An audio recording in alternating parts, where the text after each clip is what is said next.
இந்த காக்கா கழுகு பறவைகளில் வந்து இந்த காக்கா ரொம்ப குறும்பு பண்ணுறது ஜாஸ்தி. காக்கா வந்து ரொம்ப நீங்கள் பார்த்தீங்கன்னா காக்கா ஒரு இடத்துலையே பார்க்கும்.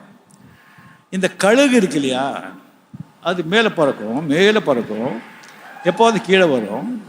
இந்த காக்கா வந்துட்டு இந்த புறா, இந்த குருவி, சின்ன சின்ன இடத்துல சும்மா போய் குத்துறது, இது பண்ணுறது, அந்த மாதிரிலாம் கரெக்டாக பண்ணிகிட்டே இருக்கும். ஸோ அது என்ன பண்ணுவோன்னு சொன்னால், இந்த காக்கா அந்த கழுகு மட்டும் பார்த்துட்டு இந்த காக்கா வந்து டக்க டக்க டக்க டக்கன்னு அந்த ரெக்கையை வந்து அடிக்கணும். அவ்வளோ அடித்தா கூட தூரம் போக முடியாது. பட் இந்த கழுகு வந்துட்டு அவ்வளோ மேலே வந்து ஒன்றும் ரெக்கையெல்லாம் அடிக்காமல் அப்படியே மிதச்சுட்டே போயிட்டு இருக்கும். ஸோ இதுக்கு வந்து பொறாமை. அந்த காக்கா போயிட்டு அந்த கழுகு போய் கொத்தும். அந்த கழுகு வந்து ஒன்றுக்கு பண்ணாது, அது இன்னும் கொஞ்சம் மேலே போகும்.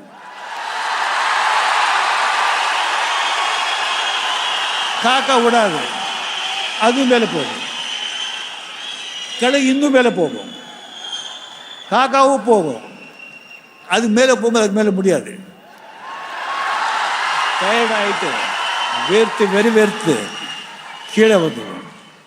ஆக நாம் யாராவது நம்ம வந்து தூஷிக்கிறாங்கன்னு சொன்னால், வெறுக்கிறாங்க அப்படின்னு சொன்னால், நம்ம உழைப்பால் பாஷையிலேயே மொழியிலேயே உயர்ந்த மொழியை மௌனம், அதில் வந்துட்டு நாம் பயிர் பண்ணிட்டு நம்ம பாட்டுக்கு நம்ம போயிட்டே இருக்கணும்.